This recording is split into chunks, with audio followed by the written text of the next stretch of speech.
OBC Morcha ఆధ్వర్యంలో OBC సమ్మేళనం హైదరాబాద్ నగరంలో గ్రాండ్ గా జరుగుతోంది। ఈ కార్యక్రమానికి అన్ని జిల్లాల ఓబీసీ నేతలు హాజరయ్యారు।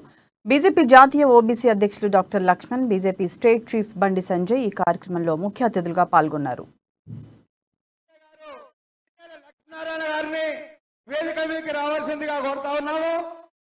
बीजेपी राष्ट्र उपाध्यक्षुलु మొట్టమొదటి ప్రధానమంత్రి పండిత్ జవహర్లాల్ నెహ్రూ వారు రాజ్యాంగంలో ఎస్సీ ఎస్టీలకు స్పష్టమైన రిజర్వేషన్లు డాక్టర్ బాబాసాహెబ్ అంబేద్కర్ కల్పించి బీసీల విషయానికి వచ్చేసరికి ప్రత్యేకంగా 340 ఆర్టికల్ మేరకు ఒక కమిషన్ ఏర్పాటు చేసి ఈ దేశంలో ఉన్న బీసీలను గుర్తించి వారి యొక్క అభ్యున్నతి కోసం, సంక్షేమం కోసం రిజర్వేషన్లు విద్యా ఉద్యోగాల్లో నిర్ణయాలు తీసుకోవాలని చెప్పి బాబాసాహెబ్ అంబేద్కర్ స్పష్టంగా సూచిస్తే నెహ్రూ గారు ససేమిరంగా బీసీల కోసం ఎటువంటి నిర్ణయాలు తీసుకోకపోతే డాక్టర్ బాబాసాహెబ్ అంబేద్కర్ 1951లోనే నెహ్రూ ప్రభుత్వంలో న్యాయశాఖ మంత్రిగా రాజీనామా చేసి బీసీ వ్యతిరేక విధానం నెహ్రూ అవలంబిస్తున్నాడు కాబట్టి నేను కొనసాగనని చెప్పి రాజీనామా చేసి బయటికి వస్తే దేశమంతా కూడా బీసీలందరూ కూడా ఉద్యమిస్తే తల ఒక్కి మొదటి ప్రధానమంత్రి జవహర్లాల్ నెహ్రూ కాకా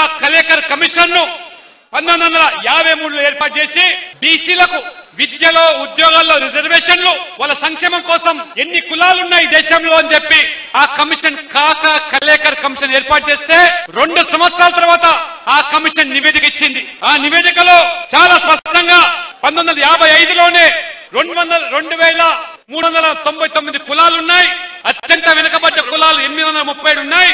వారి కోసం అనేక సిఫార్సులు కాకా కలేకర్ కమిషన్ చేస్తే ప్రధానమంత్రి హోదాలో నెహ్రూ గారు ఏ రకంగా బీసీలకు ద్రోహం చేశారు।